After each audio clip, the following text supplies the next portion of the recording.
a gorgeous city. What a Yeah. fantastic place to be. And we're very excited that you are going to be our 100th guest Yes, on that's. My I'm Time very honoured. Capsule. I know. No pressure. I No know. pressure. Well, I've been No. putting pressure on you for a while. Let's do it. Let's Right. do it. This better be good then. Oh, it's going to be absolutely. No. And at the end of it, I'll quote now what I'm going to say, which is, Oh no, no, well, no, no. Surprise me. no, all right then, I'll surprise you. Yeah, yeah, yeah. Surprise me. Yeah, yeah, yeah. Yeah, I just want to know if you're going to forget, because then I can What? surprise you by making you forget that I'm going to say it. That's what I want to do. All Listen right. out for Okay. listen, Yeah. listen out for All this right. phrase, okay? Right. Well, that was a waste of time. Right. Okay. Yeah, that'll be right. Yeah. That's how most of my conversations end. That'll cheer you up. Okay, Ross. Okay, we're going to do My Time Capsule, 100th edition. So how lovely to have you here. And we're going to talk about 5 things from your life that you want to put into a time capsule. Now, you've heard this Yeah. program, haven't you? I have, yes, I've listened to quite a lot of them, yeah, It's and I lovely. realised that quite a lot of people, yeah, quite a lot of people. I find it quite hard to be serious about stuff. Yeah, I Find it know. quite hard to get. I'm not a very sentimental person, and also the other thing is as well, like some people I've heard, like some people put in like concepts and memories and things that remind them of their, special times in their lives and stuff. And then some people. You've had a lot of people, David Mitchell putting in a tie and things like that, Mm, specific objects. It yeah. was quite hard for me because basically I lost everything I owned in a fire. I lived I had a big bushfire come through, Mm. and so I don't own anything nothing. Everything I own is basically like 11 years old. So it's that thing of like I don't really have anything from I don't have any like actual sentimental things from my childhood. No. I mean, I do have this, which my kids bought me not so long ago, which is I don't know if you can see that. It's Super. supermodel telephone. It's a telephone that's In got the a shape bra of and a pants on it. supermodel. Yeah. So yeah, so that was a nice item because That's lovely. Well, of course, the yeah, wonder of this, the genius, I'm going to say, of this program, yeah, no, I'll give you that. I Yeah. didn't have no reason why I shouldn't say that, is that we can find those things again, even if they're Oh, of things that are course, gone, yes. destroyed. I can magic them up, as it were, Oh, right, and okay. they go Well, into the time capsule, and then there they are, saved. oh, right. Oh, I never thought of that. You can get Ah. things. All right. I'm going to need 3 hours thinking time then. Oh, yeah, yeah, yeah. Can I put my old house into the time capsule Yeah, and of then course. move back into it inside the time capsule? I did think about actually putting time capsules into the time capsule because, You because when I was just a kid, just to I screw loved. everybody up. That's No, it. no, no, no, not like I know. I mean, like, so because when I was a kid, I loved time capsules. I used to do Mm. it all the time. But we Ah, used to put things in that were, like stuff that was cut out from like Look In magazine, yeah. and we'd put it in there and bury it in the garden, and it would just anger my dad, who was trying to, he was trying to dig the flower beds, and he was just coming across biscuit tins full of shit. But it would be quite nice because then people would go, oh, like the future civilizations will go, oh, let's have a look inside this time capsule and open it up, Yeah. and there'd be a time capsule inside the time capsule, and then you could just have smaller and smaller ones. And Yes. yeah, but Endlessly. I So decided against that because that would be stupid. Yeah. But no, before we we go used any to further, do. could I ask, are you recording at your end? Just Yes, out of I am. interest. Yes, very Brilliant. much so. Good Yeah. man. That's right. Yeah. Just checking. Yeah. That's Yeah. it. Yeah. Lovely. Yeah. Thanks, Ross. Yeah. No, so you were looking basically at creating infinity. Yeah, exactly. Yeah, Yeah. yeah, yeah. And then you go fully inside. The Blue Peter. Blue Peter, were you Mm. did you watch that when they dug that up? I did. In fact, I think they planted several over the years. They were all, to a large extent, enormous failures, weren't they? Yeah, yeah, and that's what I loved about them. And I've just seriously thought about putting the Blue Peter time capsule into this time capsule because yeah, they opened it up and it was just it was just like rusty brown water. And it was kind of like, and nobody thought, you know what? do you think we should maybe just open it up like first, so that we don't have like? And then I thought, imagine if, because that was live on TV, Yeah. imagine if they just panicked and just gone, oh, I think Petra and Shep are around here as well. Let's find their coffins. Or they dug them up by accident. They just dug up Shep, and it was just a letter from John Noakes saying, "I'm terribly sorry. No one will ever know what happened between us." Just a tortoise shell. It comes up with Fred written on it. That's Yeah, it. but wasn't that what happened every year on do you remember, like every year on Blue Peter, where they would open up and let's get the tortoises out. And I think they used to have to do them in advance, because they were basically just like, they were just sort of like shells full of like tortoise like salsa. Yeah. And everybody writing in saying, wasn't it Fred on the other side of the shell last year? So I decided against putting time capsules in the time capsule. Fair But enough. Yeah. do you want my first one? Shall I do my first, like? Oh, I'd love to hear it. proper Yeah. one? Okay. So the first thing, now this is gonna sound like, when I tell you this, you're gonna go, you massive arrogant bastard. Right? It's a full-size model of me. No, it's not. You massive arrogant bastard. Yeah. No, what it is, right, is I have got can I just say as well, now I might have told you this the last time I saw you. This is a bit weird for me, right? Because I was a massive Radioactive fan, right? Massive, right? And I do this thing, and I don't think you've ever told me that. I'm sure I did. I'm sure the first time I met you, I told. So I was a massive, huge fan, Radioactive and KOI TV, like massive, to the point where this is why I'm so pleased to be doing this, right? To the point where there was a joke where Martin Brown gets asked, do you remember this about, it was in the health one, vitamins? Do you remember about this? I don't So it was know. like, tell us about vitamins. And it was, the joke was, it's vita, meaning life, and mins, meaning mins. And then, Means and it was like, so vitamins means life mins, right? That was the joke, right? that's And what now it is. Yeah. every time I take, literally every time I've taken a vitamin, or somebody takes a vitamin, or I see vitamins on a shelf, Oh no. I say out loud, life mins, and people go, what? And I go, and I've probably done that since I was about 12. So Wow. yeah. And then oh my God. yes, so, well, I don't know but whether to be honored or shocked. You know? no, but there's another sort of, the reason I remember that is because there's another radioactive link to what I'm about to. So what I'm going to put in, right? You ready for this? My trophy cabinet, right? Now, just wait, right? Just wait, because you're probably thinking, because have you noticed, like in the lockdown, where you've got like celebrities appear on telly, and there seems to be a bit of a fashion for just putting the trophies up, sitting there. I've won a BAFTA. I've won a, whatever it comes. I've won a People's Choice Award. Ross, I'm suddenly aware that in the background here, I've got a gold disc on the wall. I hadn't noticed that. But I'm now so sorry. Is that heebie-jeebies? It is, yes. Excellent. I'm so sorry. Yes. No, I applaud. No, but I hadn't seen that.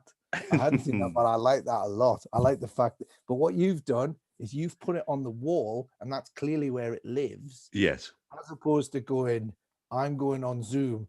If you'd have taken that off and positioned it on top of the sofa like that, because that's a lot of that going on. On a frame by my head, yes. What? So that's, wow. So that's a proper.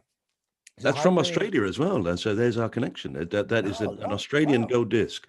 Yeah, presented to us in Australia for half a million sales. Isn't that a lot? You know what? Nowadays, if you'd done 500,000 actual physical records, you would probably be the biggest band in the world. Yeah. You know what I mean? Yeah. Because that's the I was talking about this. somebody the other day. I was in a video. I was in a Billy Bragg pop video, and a pop video. Listen to me. Sorry, I'm from Billy Bragg was a popular musician. And Neil Morrissey was in it as well. And we were talking about Bob the Builder, and he said, and one of the other people there just went, "Oh yeah, I forgot you was Bob the Builder," and you can see he was a bit like, oh, is that like he was, like the other guy take the piss or whatever, and he goes, "I won a Brit Award for that," and he did. He Really? he sold so many copies of "Can We Fix It."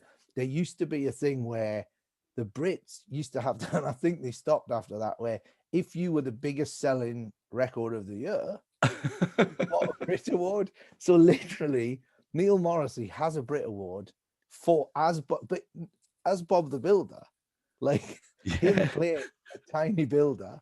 Then so, but they never show that in the previous winners on the Brit Awards. They never Yeah. show that. A So there Hall you of Fame. go. Exactly, yeah. Him Can just we doing it. fix it? Yes, we can. Yeah.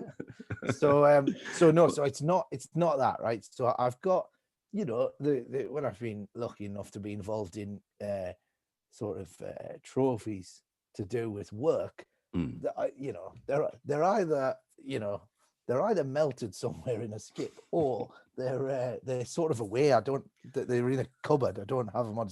But what I do have is I have this little and this is why this is a bit of a, so I suppose a bit of a humble brag, right? But I've got these, look, so I've got these things here, these are trophies and Yeah. participation things from, so I'm a very keen motorcyclist, right? I ride dirt bikes, Mm. and I race. I got into racing dirt bikes, and it's, it's my sort of passion. And so this one here, look, that's from the Chalcombe 10-hour enduro, and I look at that. I did 30 laps there, second place. There we go. Nice. Nice. Yeah. Second, second place, not first place, but I've got, what's that one? That's there you go, third place trophy there. And we Lovely. should explain to the listeners, these are not high quality items, but No. and I got that one. So this is the thing. This is the Yeah, sort one of they're the, the sort of thing if you go to the key shop where, yes, and they can do engraving as well. It's the sort of thing that they have on their shelf, isn't it? Those sort of, exactly. yeah.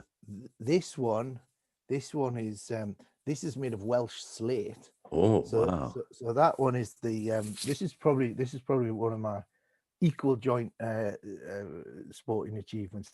I won the 24-hour marathon club, and there's a race called the Dawn to Dusk, and you basically get on a dirt bike and you race around the Welsh mountains through rivers and streams, but you race for 24 hours without only stopping to refuel. Wow. And it took me 5 years to win it. And I'm not going to lie to you, that takes pride of place in my office. Mm. And all of the awards I've won for, like, comedy and that, I don't have on display. That I'm the most proud of. And then I've got this as well, which is so do you remember Kickstart? Do you remember Yeah, I do, yeah. riding over obstacles and stuff? Yeah. Well, this is so this little thing here, this is a little like pewter whiskey bowl drinking thing, right? And you get that if you finish the Scottish 6-day trial, which is motorcycle trials riding. It's 6 days of riding across moors and Yeah. over obstacles, and it's the most technically difficult motorcycle event in the world. And that there is the finisher's trophy, and it doesn't seem like much, but to anyone that's into trials riding, it's like that is sort of that for a sort of a, I don't know how you describe it. If you were into golf, right? If you're into golf and there was an event where you had to play against the best golfers in the world, Yeah.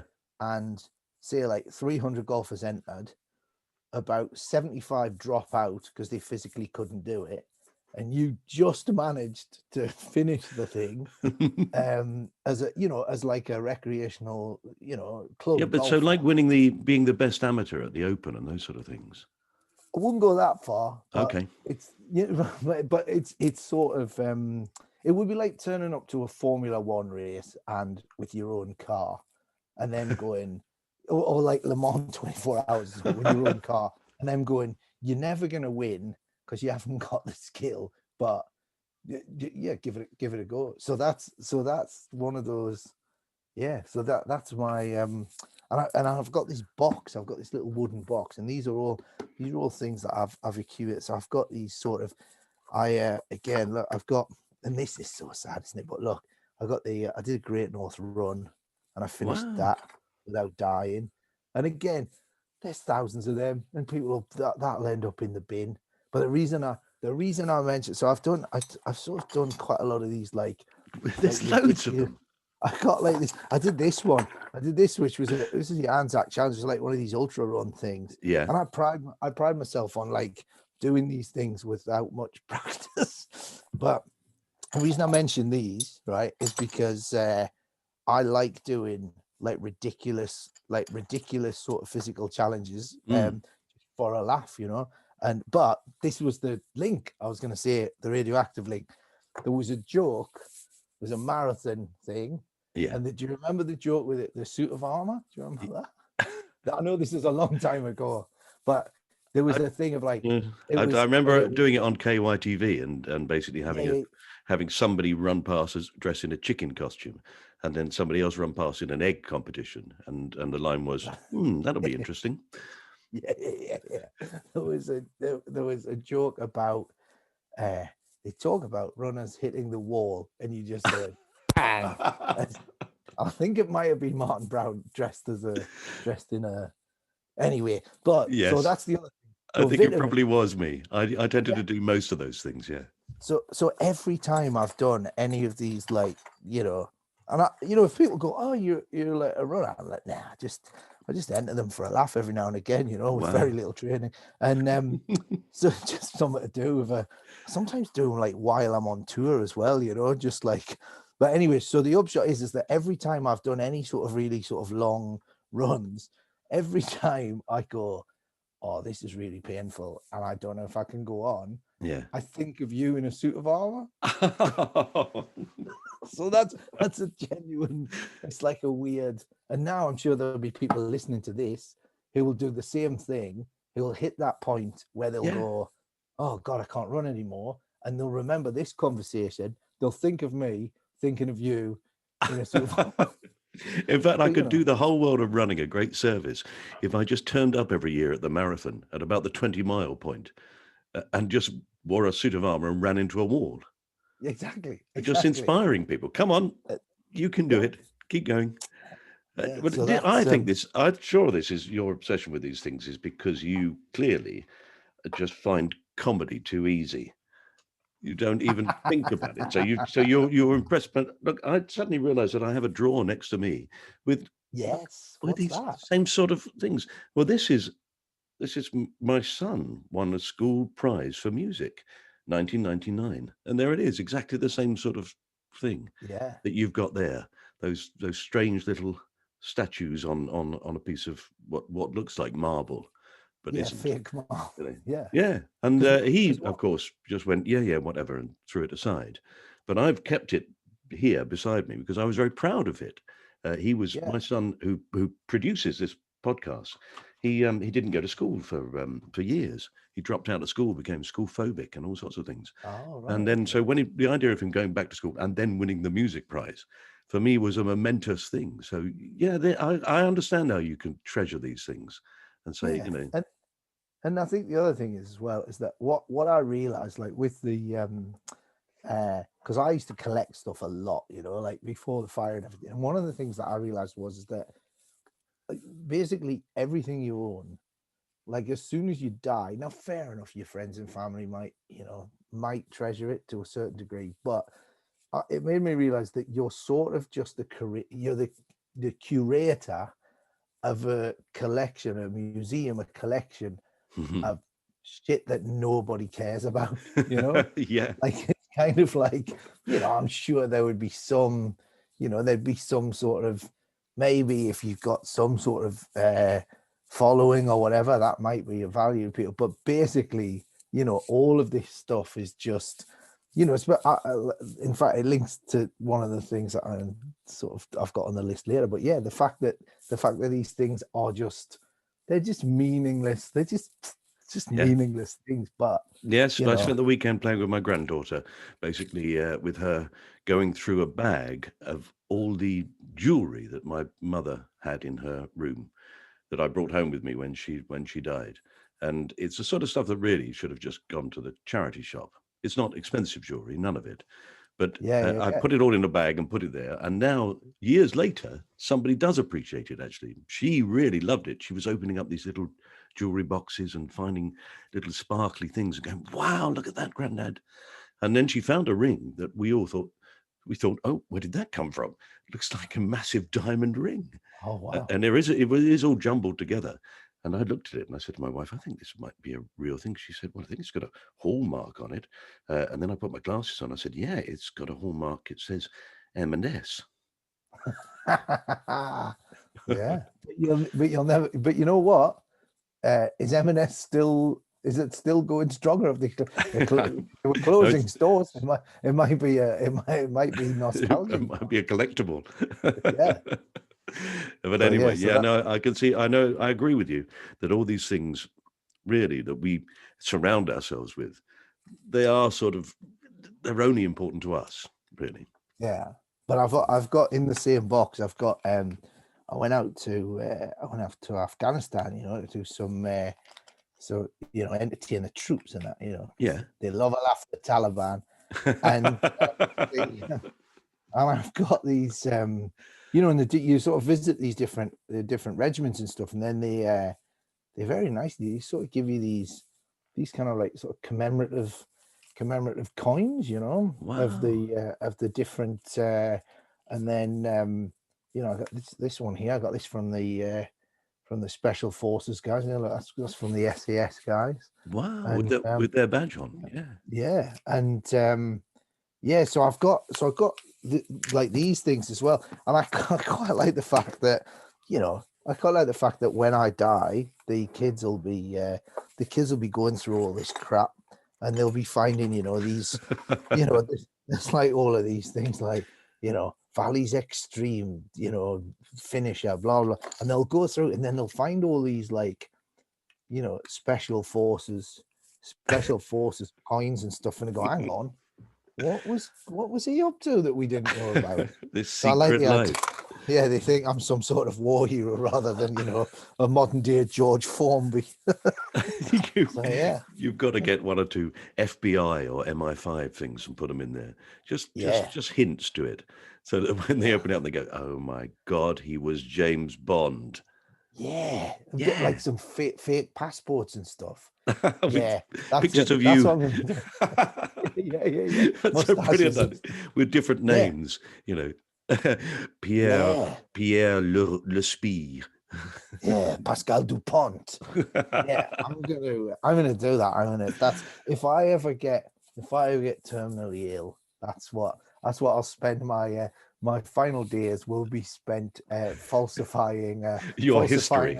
like a fake life, a secret life I never had, just Which to you covered confuse beautifully people. by pretending to be a comedian. It gave him the Exactly. Yeah. opportunity to travel, you know. And we always Yes. wondered what that tour of Moscow was about. Yeah. Yeah. And it was well. It's funny you should say that because I did a radio program to do this show where I was going to gigs like all around the world, Yeah. and we went and we did gigs in China, and we just went in as tourists. Should I be saying this publicly? We went in as tourists, did the gig mainly to expats, so sort of half Chinese, half expats. And it wasn't until we got back and we put why it's I'm saying this, it went out on the BBC. Of course, I can say Mm. this, but so basically we went in there and we had all the recording equipment, it was all, you know, BBC stuff. And basically we went in there as tourists and made and did a show which was not approved by the Chinese government. We got the recordings and we left. And thinking about it now, we could have quite easily been we could have quite easily been arrested as spies, Yeah. which would be a hell of an end to the show. But yeah, so you're, you're still yeah, being held after all these years. exactly. as some sort of bargaining chip, you know. Exactly. We saw the gig and we're keeping him. Say, It come was on, terrible. QI We're will never locking him up. QI will never be as good again. Come on. Oh, brilliant. Okay, well, we're going to take your little box, your trophy cabinet, which is Yeah. really just a big pile of medals and things all bundled together, But really. but the thing is, though, is that they're just, compared to people who, I quite like having stuff which is like, that one's good, the 24 hours. I'm genuinely proud of that. But the rest of them, second place in look, it's sort of like, I like the folly of it, this Yeah. sort of like, just because I was never any good at sport at all at school, and I've got no real competitive, I'm not really a competitive person, so yeah, I quite like it. Quite like having, people, oh, look, his little Well, I admire it as well, because the only time I've ever been on a motorbike, I rode about 100 yards and fell off on a roundabout and slid into a police car. Brilliant. And I was uninsured. I didn't own the motorbike, and I was drunk. It's not a great moment in my life. Different time back then, wasn't it? Before the war. Time. Before the war. Yeah. And before, did you? before I was recruited as a Russian spy. Yeah. Did you get fingered by the constabulary? Did they? They did, but they were very kind. They didn't charge me with the drinking. There you go. Again, it's a different time back then, wasn't it? Different time. They said, "All right, son, come on. We know you've had a few." Clip round the ear. Go on. It really was, yeah. I got fined. I got a fine, but I then eventually got arrested for not paying the fine. Oh, well, there you go. Yeah. Crime doesn't pay. No. And neither does forgetfulness and being bad at admin. Or poverty, even. Exactly. Yeah, that's true. Yeah. All right, then. Lovely. We're going to put that into the time capsule, your trophy cabinet. So that's your first item, Ross. So what's number 2? Number 2, have you ever visited a gold class cinema? No. Have you heard of such a thing? No, what is it? So, I mean, I was thinking about putting Australia in because obviously I sort of fell in love with the place, and I've lived here quite a bit on and off over the past few years. But there's a thing in Australia, how you get your regular cinemas, and in the UK, there's some of them, those Curzon ones, where they'll, they have like a bit of a sofa and they'll bring you a drink while you sit and watch it. Australia has gold class. In every suburban cinema, there's a special section, a smaller cinema with reclining lazy boy chairs, and you can fully recline. And when you go in, they do like not just a selection of beverages. You can get food. You can get, but it's not like it's not like people just making loads of noise and stuff. They bring you the food. The chairs are all spaced out. There's a little table. You can get It's basically a restaurant menu, and then they bring it to you over the course of the movie. So like one of my biggest annoyances with you go to regular cinema, the ad, because I love the cinema. Since I was a kid, it's one of my favorite things. Not just movies, but the whole experience of it. And you know how, like, one of my biggest annoyances is I like to watch the trailers, but when you get an ice cream nowadays, you got sometimes 20-25 minutes of trailers, and if you go 10 minutes before, your ice cream's either melted when the film starts, or you've already eaten the ice cream, and that's no good. I don't want to be, oh God, I don't want that.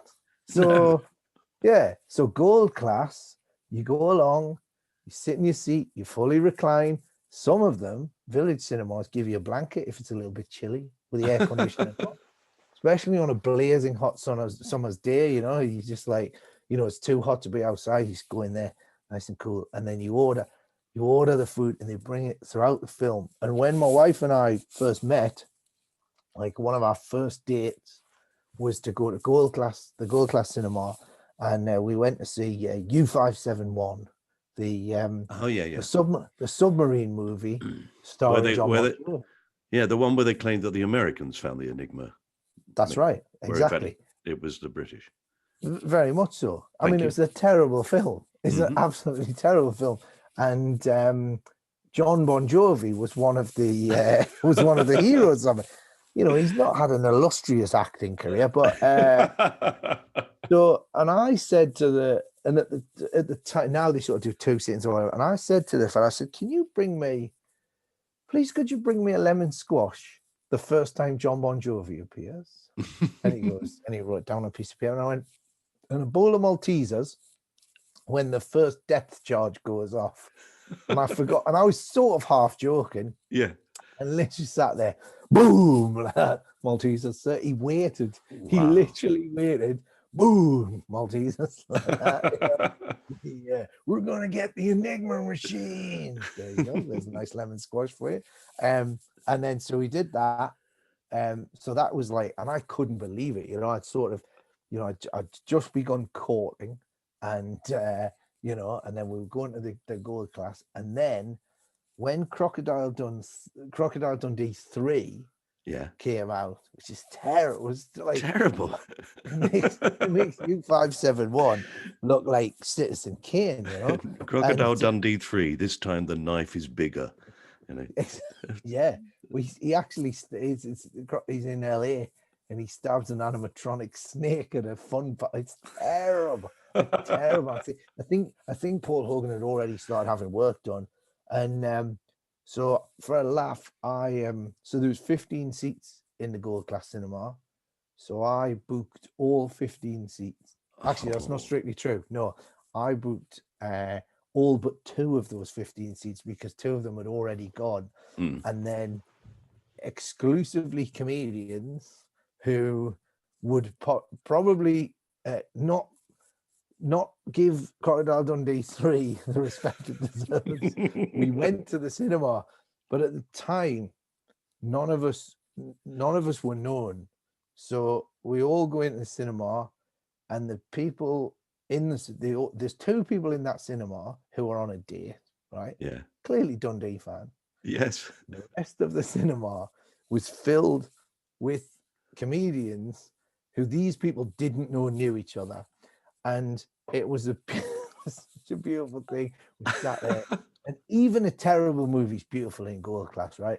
And the lights start going down, and there's an Australian comedian called Peter Hellier, and the lights went down. Before anything happened, Peter stood up in front of the whole cinema and just went, "Good luck, everybody." And everyone applauded, and this couple were, what just happened? Why? And they obviously thought we were like the biggest Crocodile Dundee fans ever, and you could just sense as the film went on their crushing disappointment. Oh God, it was like we'd gone to the premiere. It was, but yeah, but it's even cinemas, you go right out to, you know, the most far flung places in Australia. They've all got these beautiful, and it's just a beautiful experience. You lie back, yeah. And then at my last house, I built a cinema to replicate the gold classic. I had like recliner things, and it was magnificent. Yeah, get a takeaway in. Yeah, have some young lad come in. Where's my Maltesers? But I love it. Not until the death charge goes off. Exactly. Yeah. Oh, you're watching that again, are you? But yeah, so that was kind of I love it. I've loved it since you know. But at the same time, yeah, before we had kids, it was just that thing. I'd just say to the wife, I'd go, "Come on, should we go gold class? Let's go gold class," you know. And she'd be like, "There's no decent films on." I go, "It doesn't matter." No. And now I take the kids to the gold class, and my youngest daughter is 8. She's a very small child, and there's too much room on that recliner for it's too much. She's this tiny little child sliding about. Exactly. It's like a first class. Just like a first class seat on a plane to her. She loves it. So yeah, brilliant. So yeah, I think, and it's never taken off in the UK. Why is it not a thing in the UK?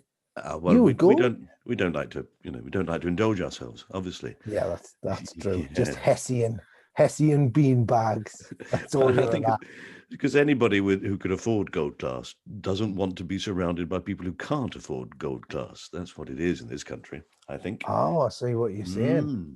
So what you think? Well, there's a separate entrance though. Actually, I think it's probably a separate room. We just don't know about it. Yeah, Which, that's true. Actually, yeah, yeah. yeah. You There's know what like a this little country's hatch, like. You a know what little it's hatch. like. Or so, yeah, yeah, Well, yeah. I'm definitely going to put gold class cinema seats, and the whole experience, the whole cinema will go in there. And not only that, I'm going to have John Bon Jovi struggling through the submarine.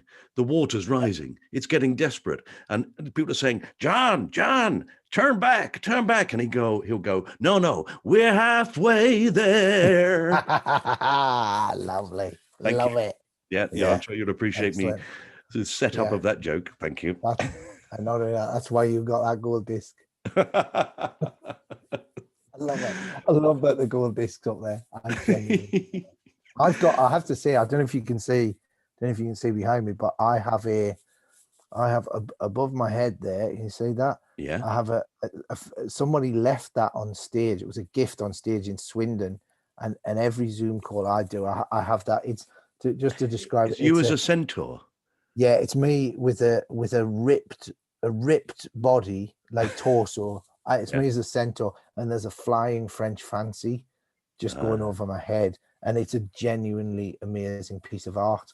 And I've also got there. Yeah. Oh no, actually, that's a that's the face of Christa Berg on a spine.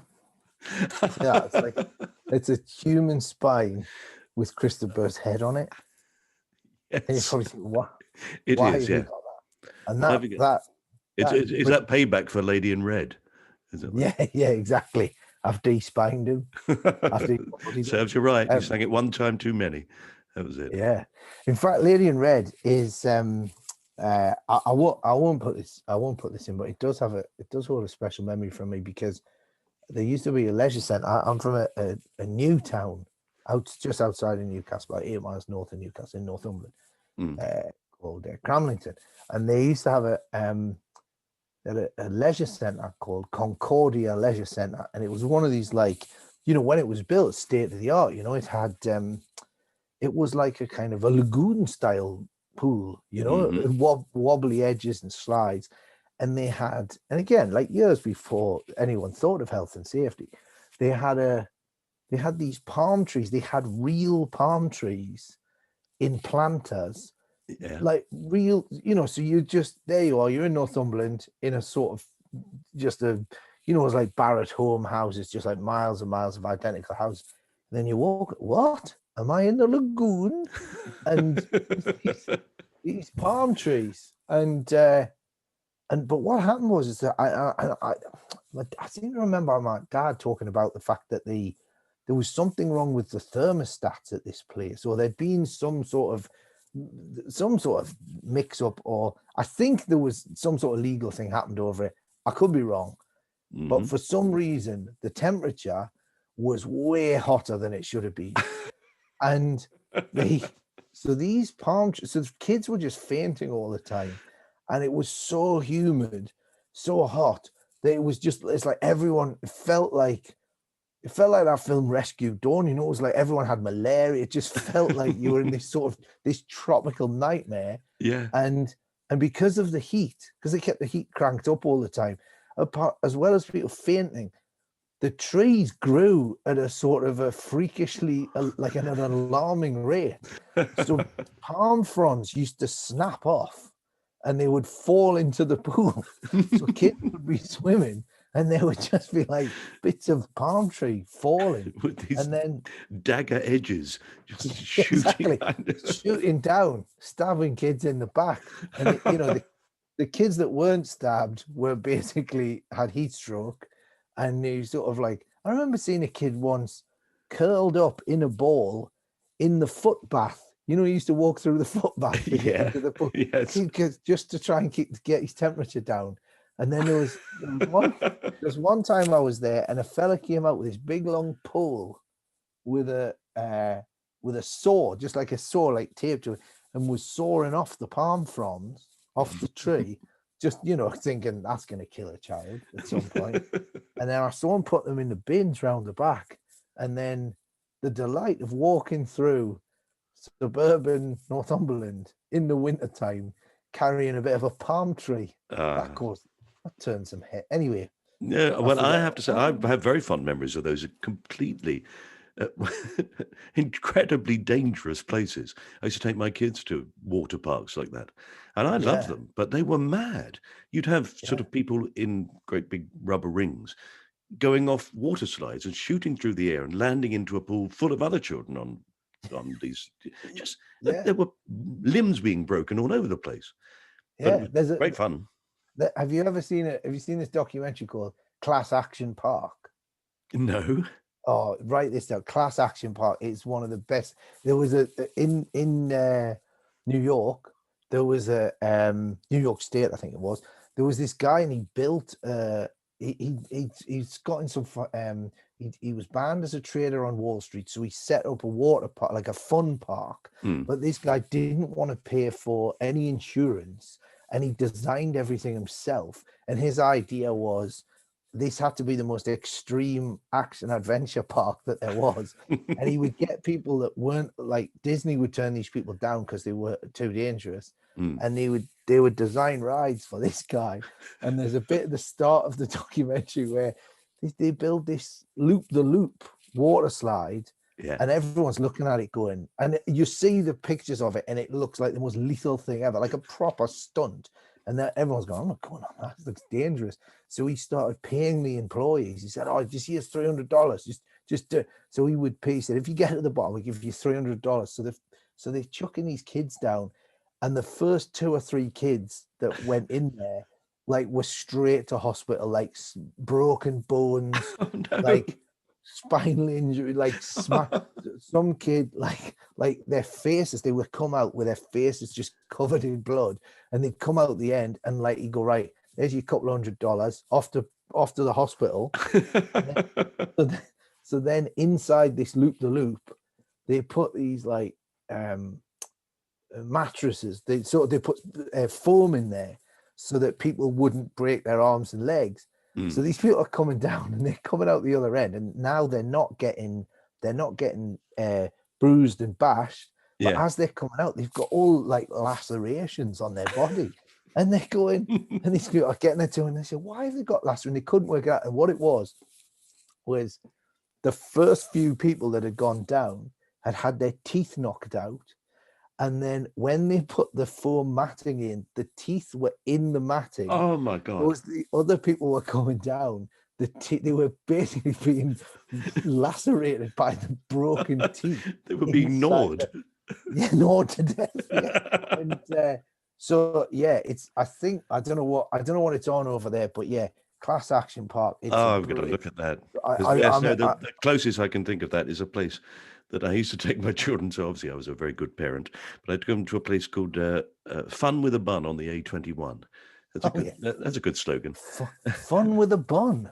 Yeah, With, you've with got a bun with a burger. burger in it for the Yeah. entrance fee, and then there was a farm that somebody had obviously just converted great sheets of sort of I don't know, sort of rubber Yeah, attached to the top of barns, and you'd climb up to the top of the barn, and then it had a hose spraying on it, so it was yeah, wet, yeah, and then yeah, you'd yeah. shoot down this thing, and at the bottom were just hail bays and hay bales, Yeah, yeah, yeah, hay yeah. bales at the bottom, and you'd go down it and crash into them. Well, we went there a few times, and almost every time some child broke a limb. Yeah. Those were My the kids loved it. They really loved it. They were so disappointed when it was finally closed down by health and safety. well, that's one of the things in this class action part. This is what a lot of people are doing. There's a lot of people saying, yeah, sure, people, I won't give away what happens, but yeah, sure, some dark stuff happened there, but but it was kind of fun. It was kind of a different, yeah, a Yeah. different thing. Yeah. Okay, we're all going to Wow. watch that. Fun with a Right, bun. let's move Oh, on go to on. item number 3. Oh yeah, God, are we only at number Yeah, we're 3? playing this game Oh still. God, here we go. Danger. All right, number 3. Yeah, I would like to put in, and it sort of links to oh, that's how we got onto this. I was talking about bloody Christopher, and we yeah. got onto the thing with that's right. It was leisure centres. Yeah. So What do you sound? coming, You sound surprised. These are all conversations with you. yeah. It's what always happens. This is Kristen. Yeah. So this is this links. It does link. Hmm. So I would like to put in charity shops Oh, right, yeah. because like that there, where else can you buy a cheap spine? You know what I'm saying? Some of in the I absolutely love charity shops. There's a and that's and it's got nothing to do. It's got nothing to do with being a cheapskate. It's got nothing to do with a bargain. It's not that the bargain aspect of it is that's a side thing. And again, it sort of links back to what we're talking about. All of the most of the stuff in the charity shops is again you're looking at stuff. It's dead men's clothes. It's Yeah. that sort of it's stuff which is either it's stuff that people don't want anymore. I mean, it's a win-win. You've got like they're these sort of like temples temples to the eclectic, and at the same time they're also you buy stuff, it's going to a really good cause, so Hmm. it's sort of like everybody wins with a charity shop. Yeah. And especially when you've got like it's like junk shops. It's like like I do love a proper old school junk shop. I like the like especially as like especially in the UK, towns and cities are becoming these homogenized places, and everything looks the same, and you go in and everything's in the same. If you go into a Hmm. Waitrose in one town, you go to the other one, and everything's exactly the same. Yeah. And that's what I love about charity shops. I mean, there's certain there's certain things like for a while there was a real thing where every charity shop you went into, you could get a porcelain Shire horse pulling a miniature cart, With a and it barrel on was it, a barrel of with a wine or barrel on something. it. Yeah, because all of the people who bought those items when they were fashionable or got them as wedding presents all died at the same time, and it flooded the market with Shire horses Yeah. with carts on the back. For a while there was I remember a long time ago there would be the board, the sort of picture, and it was like two things of nails with the string. Do you remember those? Oh, yeah, And yeah, yeah. the string would be As- uh, stretched across to create a sort of triangular sort of pattern, yes. a sort of spirograph thing.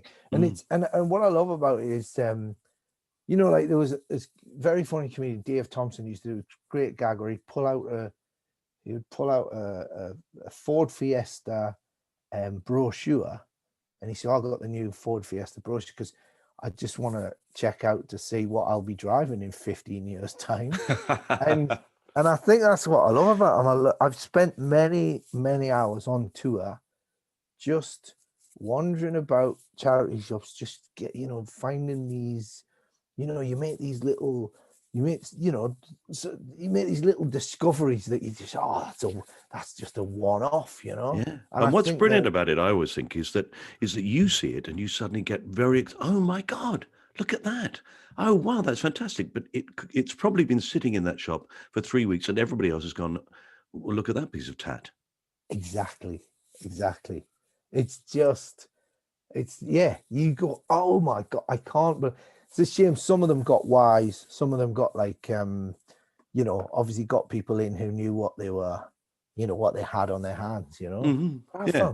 I found I got some. One of the best finds ever was this big laundry basket full of Lego, Oh, and brilliant. they didn't know what they had on their hands. They No. didn't. They had no idea. If they'd even just Googled Lego, there's about £2,000 worth of Lego in this basket. And I'm thinking, yeah, sure. You say 20, £20, I'm gonna give you 50. Yeah, Because I know. even then I'm still robbing you. I've done Um, exactly the same thing. I did actually find a painting in a local charity shop, and I said, "How much is this?" And they said, oh, £10, I'm afraid. And I said, but it's an original oil painting and it's signed. Do you know who's done it? It's quite nice, isn't it? Looks sort of 1950s or 60s. It's a bit sort of avant-garde, a bit weird. And they said, don't know. I said, well, shall I go back and look it up on eBay or something? Just look it up, see if I can find who the artist is. And it turned out to be a quite collectible artist, an Italian artist who was painting in the 50s, and it was worth about £3,000. And they were selling it for 10 quid. So I never went back and told them, obviously. No, I did. I went back and said, this is how much it's worth. So, I'd take it off the shelf and send it for an auction. But it's so they've started to learn that, haven't they? Finally. Those things. Yeah. And that's why, you sort of, to get the real interesting stuff, you've sort of got to go a car boot, really. Yeah. Early Sunday car boot, Yes. But then you get, like buzzards, those people all over the thing. I've done car boots in order to get rid of stuff, and and you turn up, you park the car, and it's 6 o'clock in the morning, and before you know it, somebody's opened the boot and they're pulling things out, and you go, whoa, hang on a minute. No, I've thought about this. I'm going to do a lovely display. I've got a table. I'm going to put when it's all out, and even then, as you're putting things out, because how much is this made? I don't know yet. Let me put it out. They should do that on Antiques Roadshow. They should literally have the experts just like going through people's cars. What about that? Give us a look at that. That's crap. They're just chucking away the stuff that's obviously worth nothing. That's shit. Yeah. But it's I just, it's not just the it's not, like I said, it's not the bargains, and it's not just the it's not just the acquiring the stuff. It's just especially on tour, you know what it's like. You're in to a different city, and you've been there however many times, and then you just see a charity shop you've not seen before. You think, aye, I'll have a little. There's half an hour down, Hang on a minute. This is Cheltenham. This could be good. Yeah, exactly. We know the good towns, yes. But I do the same thing myself. It's a very good way of filling your time, I think. But actually, what is great about it is that it's actually not about finding things that are worth £50,000 and buying them for £5. It's finding things that you would never find anywhere else. And you don't realize that you want it until you see it. Yeah. Because those, because I've noticed, and that's the thing, because it's changed over the years. Like the fact that you've got sort of, and again, it's about the age of people who are dying. It's an interesting. I also find it's like an interesting study in, people are getting rid of stuff, but now people kind of put stuff on eBay. They think, oh, that's worth a few quid. I'll make a few quid off that, or I'll do a car boot or whatever. Whereas a charity shop tends to be, that's the stuff where you go, I'm sick of this now, or I want rid of this, or someone's dead, and then boom, their entire wardrobe goes up on the shelves, and you can look at it and go, right, okay, this is what the possessions of people who are dying now looks like. Yeah. Like when you watch those, you watch a film and it's set in the 60s and everything. So it's set in 1965 and everyone drives a car from 1965. Everyone and you go, well, no, like films in the 60s would have been mostly stuff from the 50s, and 70s films would have 60s stuff. It's never, no, they do it. They make it match the year that it's in. So people walk into a house and they're all sitting in bubble chairs, and you go, well, actually, hardly anybody had a bubble chair. Yeah. So I think there's just walk past the charity shop, wander in, take a little photograph. There's your little snapshot. See who's dying. See who's dying. It's like, they go, like, if you read a magazine and it's like, here are the latest up-to-date on-trend items. Let's find out what's the least on-trend stuff. Oh, brilliant. What are the dead into in 2000? So anyway, It is necessary for it to happen, though, isn't it? I mean, I think it's a shame, the whole development of eBay, because it has taken away all those things from charity shops and therefore taken away their income. A yeah. lot of them. Well, I think what a lot of them do now is they have a lot of charities have a separate wing where they actually have a lot of the good stuff. They actually, it's like leather jackets. You used to be able to get loads of leather jackets in charity shops, but now they've got their own, all the really high ticket items. Yeah. They put them on the eBay. So I think they're still making the money, but it's not the same. It's You not know the what I mean? same. I want two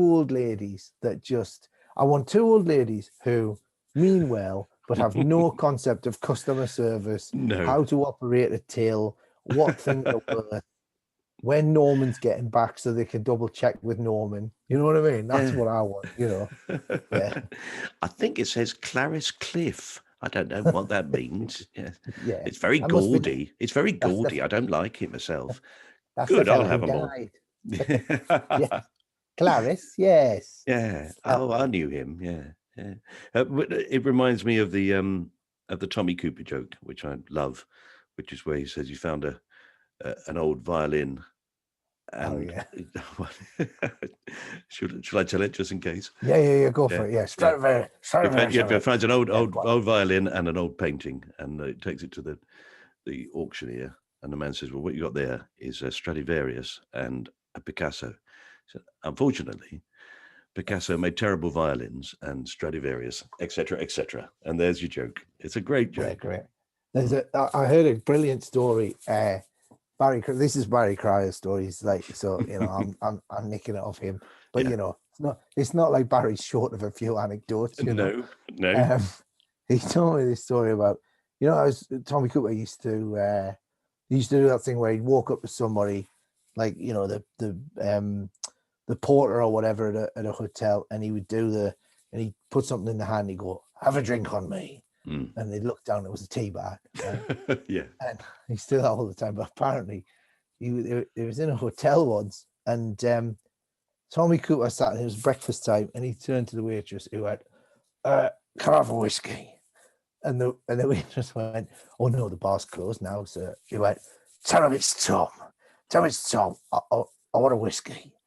And she goes away, talks to the manager, and it comes back and says, "Oh, yeah, I've spoken to the manager. He said you make an exception." He brings a whiskey out, gives it to him, and apparently Cooper poured it on his cornflakes, and the waitress just looked in shock, and apparently looked at it and just went, "See, milk, very bad for you." Brilliant. Oh, And brilliant. and have you heard that story about him playing Milton Keynes Bowl with Sting? No. So like at the height of their fame, Sting was like a massive Tommy Cooper fan. So the police were at the height of their fame, and they went, "Well, Milton Keynes Bowl, thousands of people, we can book anyone we want." So they booked Tommy Cooper, and I think it was coincided with one of the lulls in it because he was up and down, and so he goes out there and he has to do, there's like this, because there's a weird sort of history of like comedians supporting rock acts, like Billy Connolly used to support Elton John for years in America, and like Matt Lucas used to support Blur on tour, and there's stories of just it going very badly wrong. So anyway, so Tommy Cooper goes out there and he's on stage at Milton Keynes Bowl, and the people, they just want his kids, they just want to see the police, and they just start throwing things. And he's he's doing his act, and he's like proper pro doing his giving it the full, and people are just throwing this stuff off, and his props are everywhere.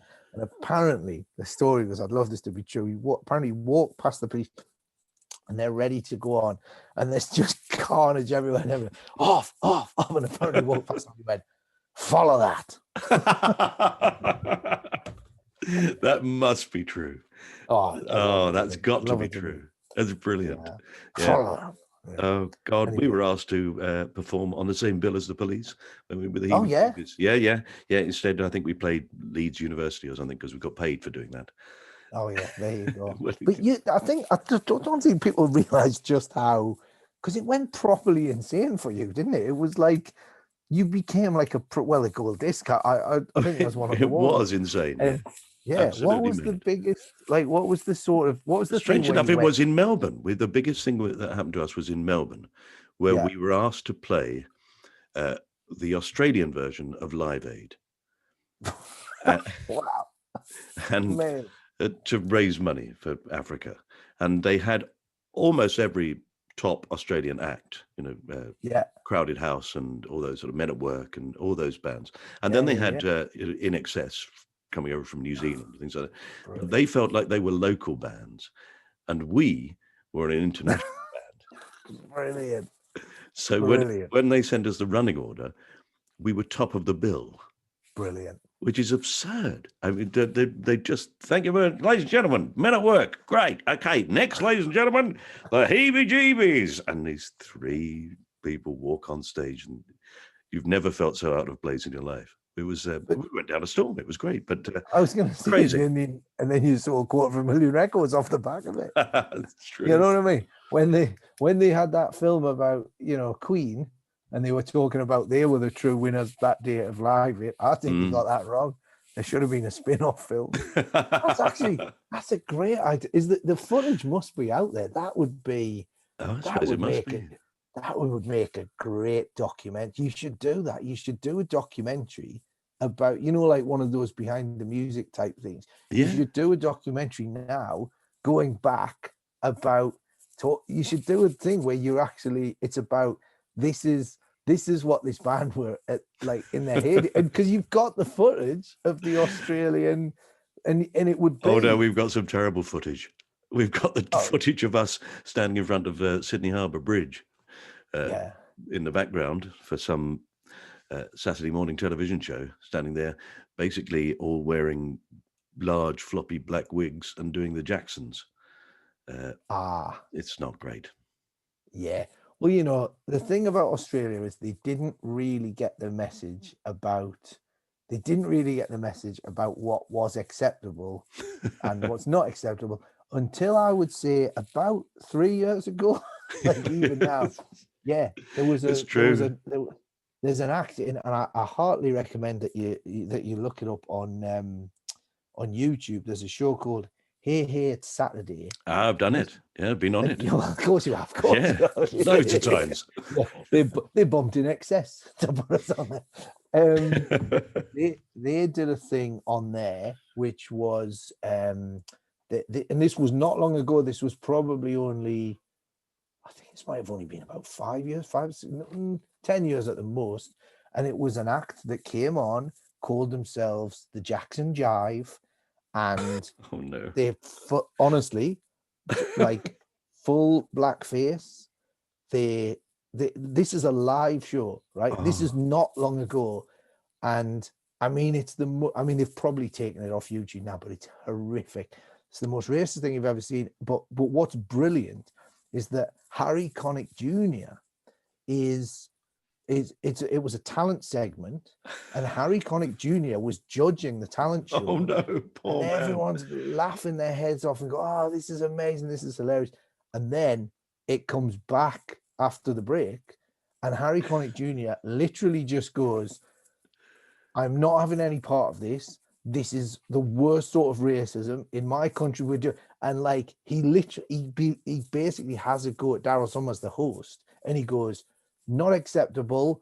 I don't want any part of this. 0 points." And he fully slapped, and he just like has a go. And what's brilliant is just see, because it's like, hey, it's like, it's like Noah's house party. And it's like, hey, everyone, let's just come on. And Harry Connick Jr. is just going, absolutely not.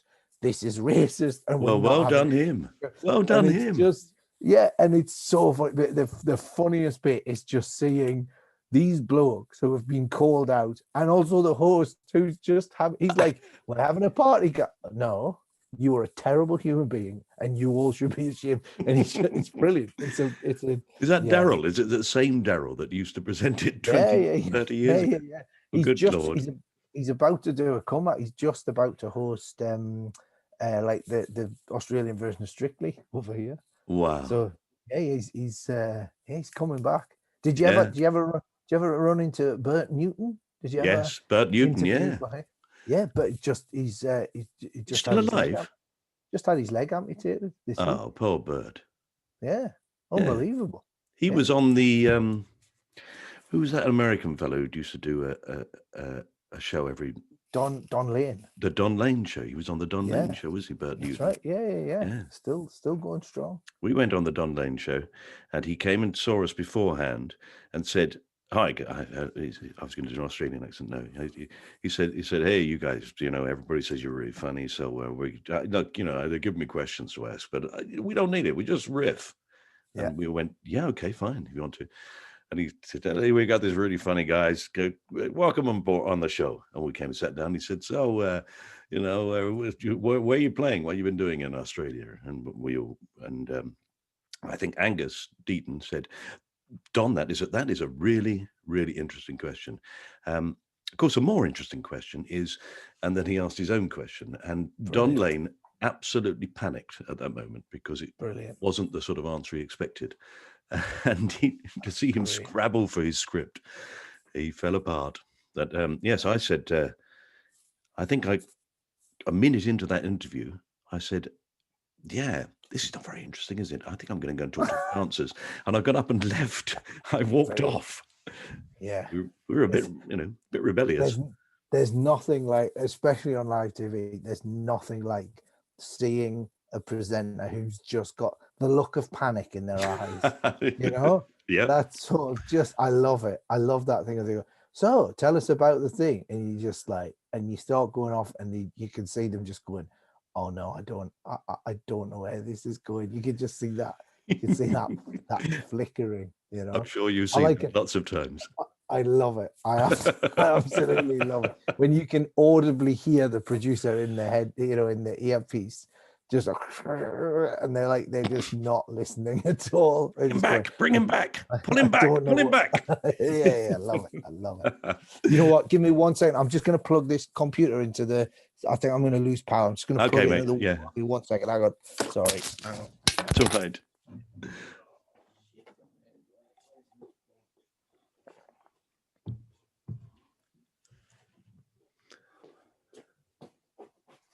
Might turn out to be a two-parter. Yeah.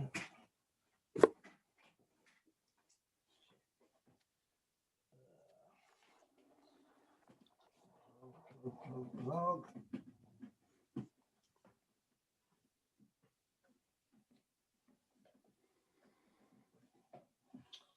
It's better.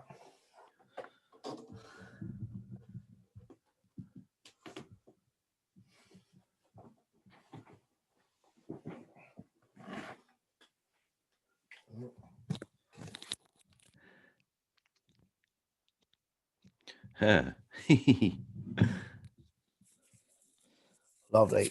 Right. Sorry. That's it. I just got an email from your agent. Oh, from Chiggy. All right, you go in. Yeah, she said that. Yes, he'll do it. No, she's basically saying, I know you're talking to Ross, that Steve Pemberton's taking a podcast break. That's a very good. Oh, okay. There you go. Yeah. In fact, there was an episode of Inside Number 9 last night where the character basically there was a young man saying to him, "Could you be on my podcast?" I don't want to do any more fucking podcasts. I'm sick that everybody's doing a fucking podcast. So I took that as my answer. That he into the episode. I thought, no, he's not going to want to do it. But there we are. One day. Somebody sent me a message on it's always awkward, isn't it, when you get somebody on Twitter that goes, so he said, "Can you follow me?" So I won't see who he's. "Can you follow me?" And I went, so I followed him, and then he went, and I sent him a message. I just said, "I'm really sorry. I'm busy that night. What can I help you with?" Yeah. No, you've got to limit it somehow, haven't you? That's Well, it. it's good because being over here when it's like this is not it's not too bad because I can do, it's like sort of 9, 10 o'clock at night. Mm. Once the kids are in bed and my wife's a bit knackered, she turns in. And I Yeah. just, what are you up to? I said, I'll just be up till 4. I'm just going to bang out a couple of podcasts for the UK. Yeah. Brilliant. Well, Yes. we should move on though. Yes. Otherwise, you'll be here. You will be here till 4. Yeah, that's true. That's true. So, Right. so we are going to put charity shops from all Brilliant. over the world into your time capsule, and you can Love it. browse away to your heart's content. So that's 3 items we put in there. What's number 4? Right. So this is an actual physical item. So I don't know if you can see this. There's so this is my signed picture of Laurel and Hardy. Oh See my that? word! Yes, dressed as Yeah, Scottish soldiers. yeah. So What? basically, Which film is that uh, from? it's a very good point. That is Flying Deuces. That I think. Right. No, is it? Don't know. So Don't know. that don't know. Yeah, I should probably look into that. That's so what I've got there. I don't know what is that film. I'll remember in a minute. So this right is so obviously this is a signed picture of Lauren Hardy, but this is what I love about it. So this used to belong to Robin Williams. No. Yes. So this is so this used to be up. Robin Williams used to have this picture of Laurel and Hardy. So his comedy heroes, Yeah. one of my comedy heroes, owned. So he was, yeah. So it's sort of So when did you nick that from him? yeah. I got that. It was after he died. Actually, it was well, yeah. So he didn't notice it was gone. Got it in a charity shop in Los Angeles.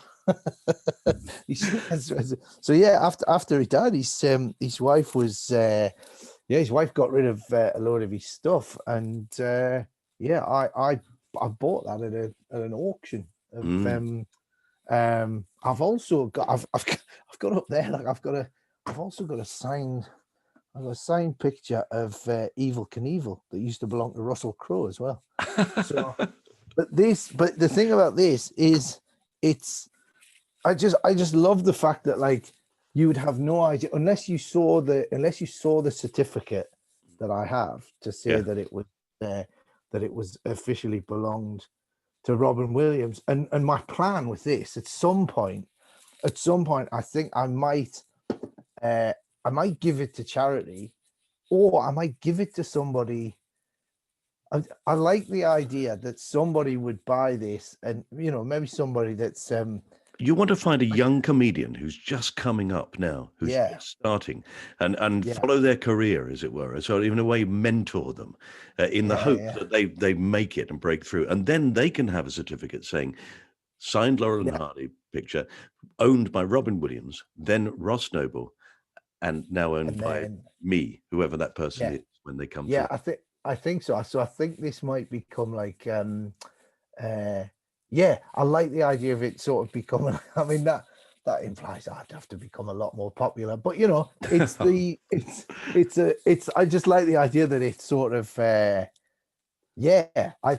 I love the fact that he would sit there in his house and Mm. look at them and go, oh, they're inspiring, and I look at him and go, wow, he's inspired. I just think it's Yeah, it's nice, isn't it? it is So really nice. Yeah. Did you ever work with him? you know what? I didn't. I got very close. I was supposed to do. Let me guess. He supported the heebie-jeebies. I was supposed to do a thing with him. About I think about 5 years before he died. I was supposed to do a thing in America, and how annoying is this, right? I agreed to. I thought, oh, brilliant! I finally get Mm. to not just meet him, but I get a chance to work with him. Yeah. And then I went to so I signed the contracts and everything, and then the the American visas were taking too long. So I'd agreed to do the show. I'd agreed to do the show, Mm. but because the visas took too long, like I agreed to do it because I'd be working with him. But then because of the timing, he'd already done his stuff, and then Oh I never. no.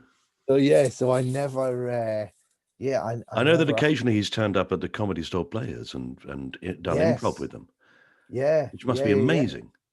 Yeah, well, that's the thing. I mean, he was, and I've, I've got loads of mates who he used to just, especially in San Francisco, he used to just, he would get up on stage like all the time, and he would, so pretty much, I would say pretty much, I reckon 90% of comedians have probably either met him or worked with him, and I never got to do it, you know. So So, in fact, you've got the rare accolade of being the one who hasn't. Is yeah, that what- exactly. Yeah. Yeah, he came over. I think like yeah, him and Bill Bailey did a thing together, and yeah, So it's yeah, I was, but then they do say everyone that sort of knew him and worked with him just said that he was a absolutely the loveliest, gentlest guy, Mm. like loveliest guy, But they Yeah. always say don't meet your heroes, and Well, it that's. is very sad that the fact that he clearly got to a point where he thought, well, this illness is going to take me away, and I don't want that. Yeah. I Well, think that actually, must I be think well the latest thing was he had a he had that Lewy body dementia. He had a Mhm. he actually because that was the other thing I thought was really sad about it was that like he sort of people now think that he sort of took his life because of depression or whatever, but he Mm. actually had this sort of this dementia, which was so it wasn't that he did it out of depression.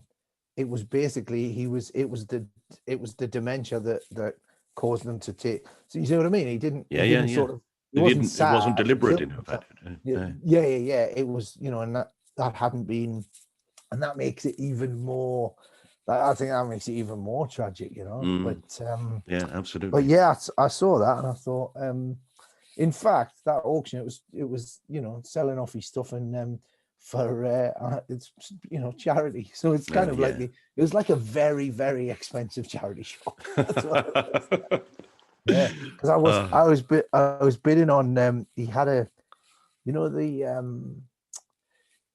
in what's it called, Goodwill Hunting, mm. in the office there's a what do you call it? An oil paint, not an oil, but a watercolor painting of the boat, and he talks about how his wife did it, and Yeah. then Matt Damon's taking the piss out of it, and he gets really angry. I don't slag off the picture and all that.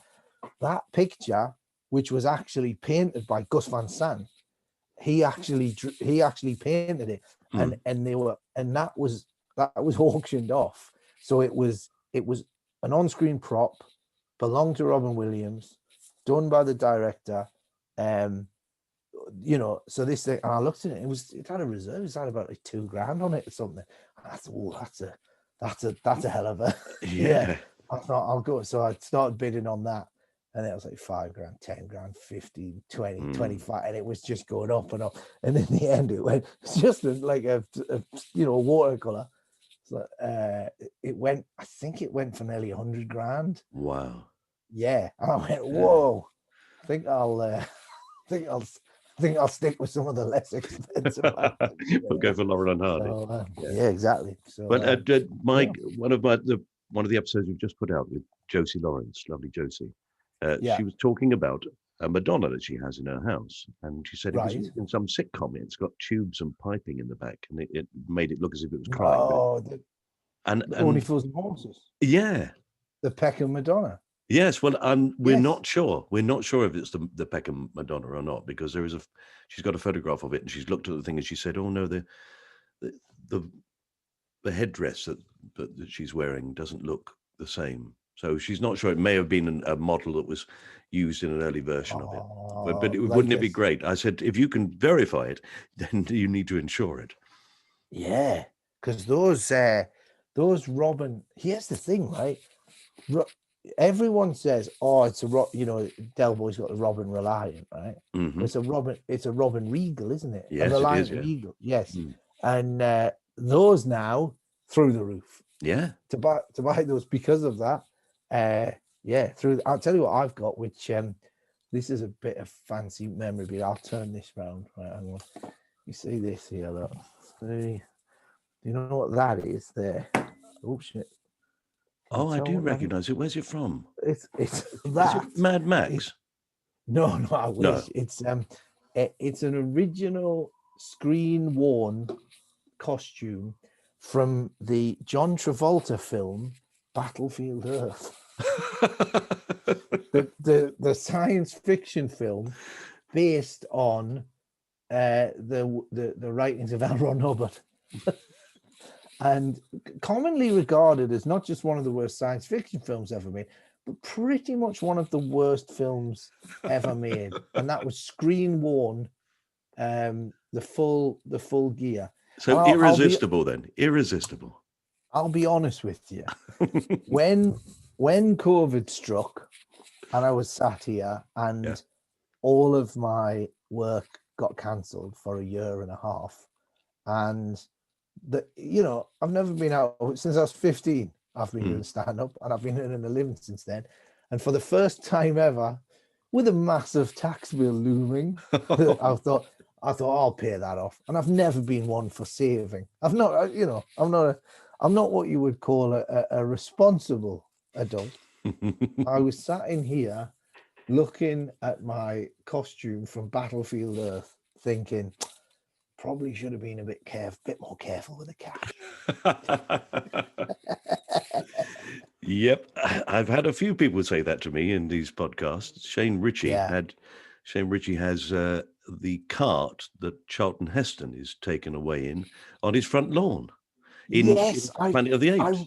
I read about that. What an extraordinary! How did he end up with? How did it? He spent a fortune bringing it over from America. He bought it in an auction, and then he spent a fortune having it shipped over, and it's now on his front lawn. And is he a massive Planet of the Apes fan? Or? He is, and has been since he was a little boy. Yeah. Interesting, because I used to have in my collection. I used to have a load of the original. Planet of the Apes dolls. My word! The figures. Like I've got. I should put you two in touch with each other. Yeah, I've never met Shane Ritchie. In fact, although I did read, which I thought was funny.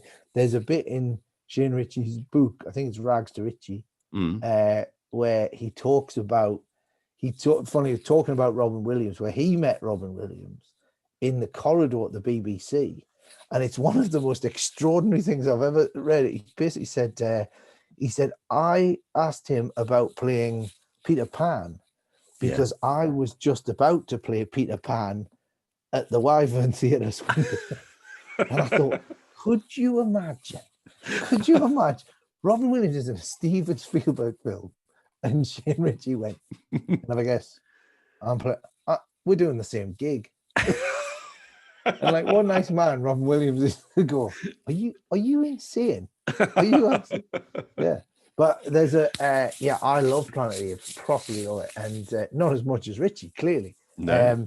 One of my favorite things, I was asked many years ago, this was probably maybe 99, 2000, something like that. I was asked to write do you want to write an album review of the new Lou Reed album? Right. Now I'm big into comedy. I'm not big music. I like a bit of music, it's nice to have on while you're in the bath or whatever. But I'm not I don't read the sleeve notes. And I thought, I'll write a Lou, and I thought if Lou Reed had actually, if anyone at the record company read this, they would have gone, this bloke is like literally brain dead, right?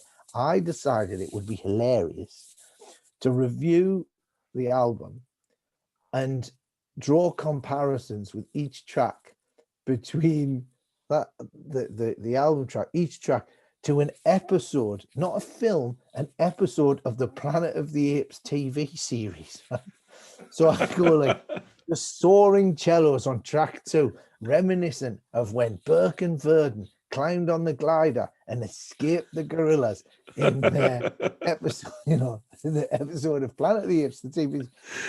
Track 4, Planet is very like just the whole thing, and I got Stuart Lee was on in a room round the corner from me at the time. So I literally said to Joey, do us a favour. I said, tell me what you think of these tracks. And then I wrote down the notes about them. And then I just linked them to the Planet of the Apes TV series. And it went out. It was in the paper. And like, so the record company must have got it and just gone. You know when they make up those press plaques, you know, you finish a tour or whatever, and they make Yeah. up the thing, and here's all of the reviews, and you can either you chuck them in a drawer and say, I don't want to see that. But imagine if Lou Reed was having like one of his darker moments, and he thinks, you know what, I'm gonna look through my reviews so I can, you know, that album was universally well received, and he flicks through and the album plays second fiddle to episodes of the Planet of the Apes TV series. I mean, it made me laugh, but what was I thinking? Like, Oh God, you've yeah. got to set it up with some journalist. So one day, when he gets interviewed, they say, "So, I understand that you wrote all these tracks based around episodes of Planet of the Apes. Is that right?" And then pull out, just on the off. Oh, not this again. Yeah. Well, let's just watch that episode, shall we? Look, I've got it here. I mean, I had just watched the entire. It was released. I think it was on VHS, maybe DVD. But yeah, I had just watched it, and I was a bit obsessed at the time. It's pretty terrible, but yeah. Oh, brilliant. Well, I'm so glad that we've once again stayed on theme. Yes. And we're going to put your photograph of Laurel and Hardy from, we're not sure which film yet, but I'm going to look it up. Don't know. I know. Yeah. I'm going to find out what it is. I might well say it in my outro when I thank you for doing this. Sons of the Desert. I think it might be Sons of the Desert. Sons of the actually. Desert. I thought it was. Yes. It's where they. Yes, it is. Yes, is it? I'm sure it is. Yes, it's where they join the Foreign Legion, don't they? Yeah, I'm not 100% sure, but I should have really checked that out, shouldn't I? But I'm guessing it is. It does look like that, but I wouldn't want to start seeing it. I wouldn't want to start going, oh, it's definitely from that. That's yeah, my but guess. I mean, I think it's an important thing, but I don't think it's as important as the fact that it was owned by Robin Williams and signed by Laurel and Hardy. That's a fairly memorable thing. Yeah. Yeah. So that's a lovely, lovely thing. A gorgeous thing to have seen. So there we are. We've got one item left, Ross. So this is the thing that you want to get rid of from your life. Yeah. All right. This is more conceptual than anything else, but I'm going to put in, and this is not just at my shows, but bad audience members. Because it's never reflected. Again, you're talking about reviews. It's never reflected in reviews the fact that the reviewers will never say, "Yeah, there's a dud crowd," that, you know. But also, that's just me. Oh, that's the excuse for your act, is it? No. When I say bad audience, that I'm not so much talking about. Well, I am talking about people who I'm talking about lack of enthusiasm, but mainly I'm talking about bad behavior, because I've noticed, and this is actually when I'm on stage, I have witnessed people who bad behavior, but it's actually more from the point of view of as an audience member going to see other performers and seeing the way that people behave. Now, I don't know if it's a modern thing. I mean, back in the day, they were all throwing, tomatoes or whatever. But honestly, some of the, I went to see a friend of mine was in Matilda, right, in the West End. I thought, I'll go and have a look. Right? I hadn't seen it before. Went along, right? Brilliant show. And there was a point in the show where Matilda's on stage by herself doing a number, right? This is to get to the point where you are in a West End show, right? That is, I did the maths on it, and I reckon it's easier to be a Premiership footballer, in terms of the amount of people doing it. Yeah, it's probably easier to be a Premiership footballer, and with the amount of people that are trying to do it, right? Like crazy, like insane. The chances of getting to the point where you get that gig are like minuscule in the big, and to be playing the lead. Exactly. And on top of that, then the idea that the show, like all of the other things that have happened to somebody's had to think of the idea, get the rights to the thing, write the music, write the, the Yeah. people, but the stage door person has to get, all the keys have to be given. Just to get to that point is like, it's beyond, like it is beyond the comprehension of it, the human brain, all of the things that have to come together to get to that point. And a guy 2 up from me is on Google Maps looking at Oh how he's my going to God. get to, like, I could not, and I'm not an angry or an aggressive man, but I'd snap. I go, oi, put it away. Just, and I took the kids to see Aladdin, Hmm. and there was somebody took their shoes off and had the shoes up on the velvet. Like, I was, I went to see another show, and the person next to me was like fidgeting with their fingers. Maybe that's probably why I enjoy Gold Class so much. It's the lack of Yeah. other. But Maybe I'm just, there is a contract, I think, between an audience and the people on stage. It's not just the other way. They haven't just paid to see something and therefore they have all the rights. In a way, the show on stage relies as much on the audience participating and doing the right things for it to yeah, work as the other way yeah, round. So in yeah, fact, you sort of go, well, if you find something funny, then please laugh because it helps exactly. us. Don't just sit there and go, yeah, funny. It's no good to Yeah, us. So when I go to the theatre, I'm a enthusiastic participator in the whole yeah. thing. I will cheer, I will shout more at the end and clap and stand, give people standing ovations, Stand up, even if I've just standing had a ovation. reasonably nice night out. I mean, I don't care. I'm happy to give it to them.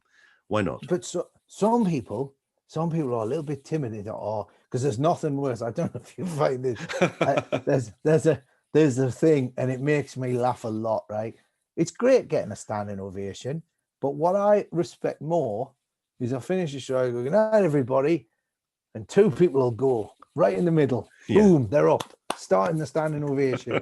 They look around, and they look to the right, look to the left, and there's a moment where the people next to them go, nah, not so much. You know what I mean? And they Yeah. just go like, and then those people are left in that situation. Do we stay, or do they do the best one I ever had was a guy down the front. He stood up. He's like, yeah, and he realized, and even his wife looked up as if to say, yeah, we don't do that here. We don't. And he sat back down, but he didn't do it slowly. But the chair, the spring it had gone up. The theatre Yeah. seating had gone up. So he sat back down. He just hit the floor. He was lying on the floor, and he sort of, like when people like trip over something and they style it out, and Yeah. they just look back and go, oh, what was that I tripped over? This fella, he just stayed on the floor like he meant to. Like, no, I do this at the end of the show. I like to just lie. I just like to lie there, and I like to watch from the floor. So, but yeah, people certainly, I would say, like a stand up. It's one person. If you don't want to stand, don't stand, whatever. But if it's a musical, especially if it's a big cast and there's a full band, get on your feet. If Yeah. if you've watched people for 2 hours dancing, Hmm. then there was one night. It was not one night I was on stage doing Young Frankenstein in the West End. It was one night, and me and Hadley, who's playing the doctor, I was a hunchback. The 2 of us, right, were in the middle of a dance routine. A dance routine, which, by the way, I had dance lessons for 2 months before rehearsals, and Hmm. then 6 weeks of rehearsal. We was doing that 8 times a week, and Mm. we were in the middle.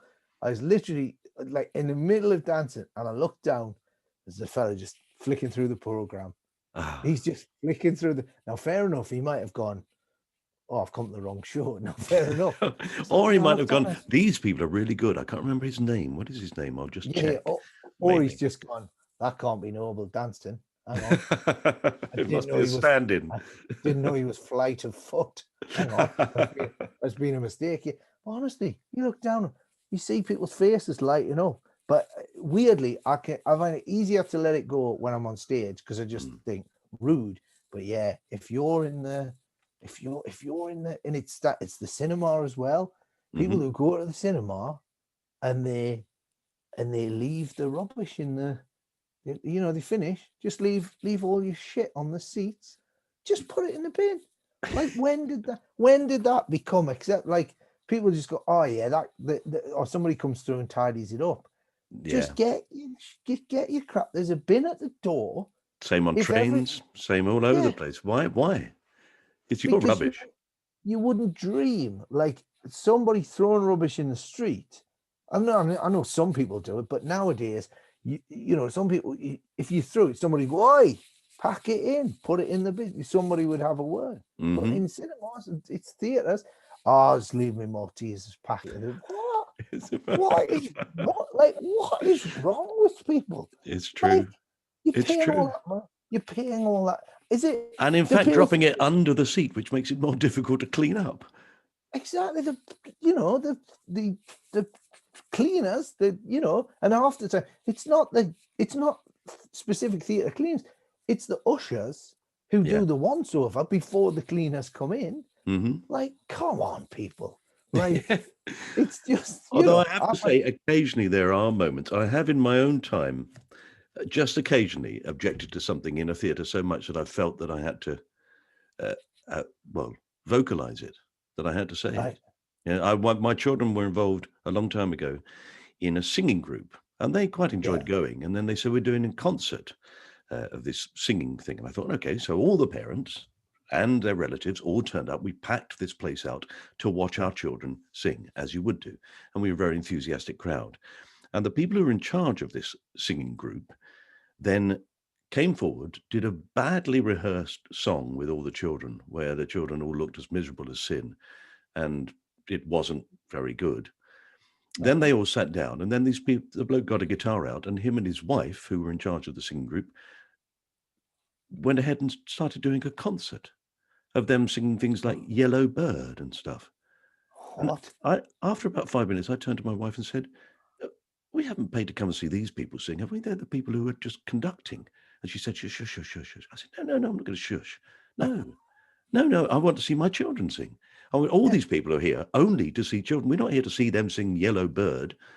And yeah. I'm afraid after about 15 minutes of this, with my children still sitting on stage, I stood up and said, sorry, are you going to sing another song? And they Oh, went, brilliant. oh, well, yeah, we're going to do, I went, no.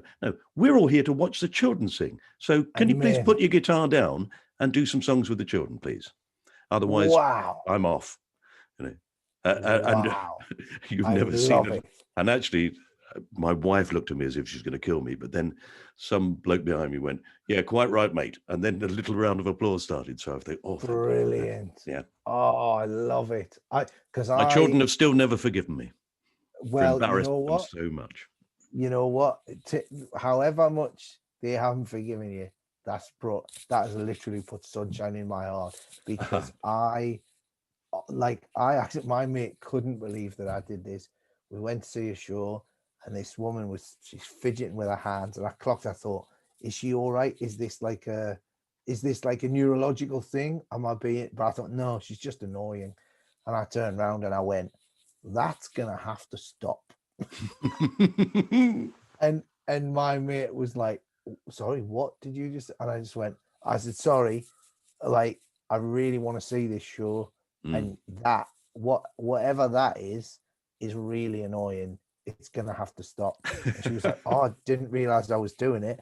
And then we came back after the interval, and like the people around me were like looking, going, I cannot believe that is so, like you could see people going, Jesus, I can't believe he said it. And then we sat there, and she did it a little bit, and the show hadn't started yet, and I just went, do you think you might like to swap seats with your friend? And she did. I bullied. She went, okay. And she moved on. I went, lovely, like that. And you could see the guy like 2 seats down, like, oh, great. So now I've got the freaky frigidaire. You know what I mean? Yeah. I do it all the time. Like And then at the end of the show, you stood up to go, and there she was, hanging from the balcony. yeah. It's Still driven her to it. twitching. Though. Still twitching. As she was hung there, she was twitching. And even that, I mean, come on, let's get the rigor mortis going. What are you playing at? I do it all the time. I do it in cinemas. I go, nah. If the phone comes out, my favorite one, so the phone comes out, and I put my head between the seats, so it's like you're right on someone's shoulder, and I go, turn it off, turn it off. I go a little bit Statham, And you've never turn been it off. stabbed. You've never been stabbed. You know what? In that moment, I just get such a rush of. It's the closest I'll ever come to feeling like I'm in Like you deathly. used to be in the SAS. Yeah, exactly. Ah, Oh now no, you if see. it's literally just I reach forward and the person sat there, they get their phone out and you see, and then their neck just drops. There's a whole row of kids just with their faces in the popcorn. And So when you're just gone, your children are going to use this as evidence. You see, he even knew how to break a neck. It's on this yeah, podcast. Look, if it's if all I there. ever if it ever goes to if I'm ever involved I'm very polite to start with. I just say, excuse me, no. You know, there's no need for it. And No. and the other thing is, here's the other thing, as like when I was saying that, like, with a musical, but also like it's with films. People don't like when I walk out of the cinema and I hear somebody say, "Oh, that was a bit shit." I feel like saying, "Whoa, just listen," right? I feel like stopping them and going, right, for that movie to happen was it's a miracle. Mm. It's literally for that to even exist, not just the technology of shining lights to make that for it to be projected onto the screen. The amount of people, with radios standing in the rain waiting for clouds to move out of the way. Like, and Yeah. this is not being some like lovey actor just going, oh, it's so hard. The bloke that has to get up that before all the actors even get the guy that picks up the actors in the Hmm. car at 4 o'clock in the morning, he's got to be up at 2 o'clock to make sure the car's defrosted to get the bring them together. And and then somebody has to put a poster and make sure everyone's names is right. And it's like, for that to happen, even Battlefield Earth, that stands there as a reminder to us all of what it's like. It's a miracle. And you're literally going, yeah, it's a bit shit that. Do you know how many those special effects, even if you hate special effects movies, somebody went through every single frame of that film and put the tiniest bit of smoke coming off coming off the back of the wheel that was like, Yeah. what are you doing? Can we just have a bit of acknowledgement? Yeah. Yeah. So if we Well, could put that in, that would be nice. I think you've made your point. I've smashed the computer now. Look at that. Oh God. Oh, Ross, all Yeah. right, I'm going to definitely put disrespectful or badly behaved audience members into the time Yeah. capsule as a thing Thank you you. want to get rid of, and that's it. We've Oh. finished your time capsule. So all I have to say to you really is, well, that was a waste of time, wasn't it? You were right. Did I get you? You were absolutely right. Yes. It's a massive waste of time, that was. Oh, God, we brilliant! did. Oh, that's long. It's These are long. meant to. These are I, meant to be. They're normally about an well, it's hour. How 100th much? episode. I don't care. I might put it out as two. I might go part one, part Oh two. my God! Fuck it. Just, just put the rant. Just put Yeah, the just rant the on at rant. the end, just as a separate as, podcast. as a as a Oh, ringtone. I'll be perfectly honest with you. About an hour ago, I forgot we was doing a podcast. I thought we was just having a chat. So my deepest apologies. It's If all you've right. got if you've got this far, I do I deeply apologize. Just having a chat about stuff. Oh, brilliant. Ross, thank you so much, mate. It's lovely to see you. And Thanks, Rafa. yeah, keep well. So if you get a chance to send me your end of the recording, I will. You know I'll what? put it. I'll send that straight off. Okay, I'll fantastic. you'll get it on a But wee how lovely, transfer. lovely to see you. And Likewise. yeah. All right, All keep right. well. Good. Let's hope Oh, that Australia opens up and we all get a chance to come over there and see you. and You you know, can come and do the come and do the reunion tour a reunion tour. I think we with should do the that. I might talk to Angus and think we do it as if do one of those ones where we're sitting there talking about, but talk about it very seriously, as if 100%. You know, yeah, yeah. With all I mean, because that what we were old trying to footage. say, you know, we thought maybe if we go a bit higher, you know, with very, very high voices. Right. Yeah. Yeah, Yeah. Yeah. yeah. We Yeah. were in quite high. We were singing sort of. I mean, and what we liked about it, it was so meaningless. Yeah, that's what we'll Yeah. do. Yeah. Do it. I'd watch it. Lovely. All right. Take All right, care. lovely, lovely man. All right. Nice to see See you. you later. All right. See Bye. you. Bye.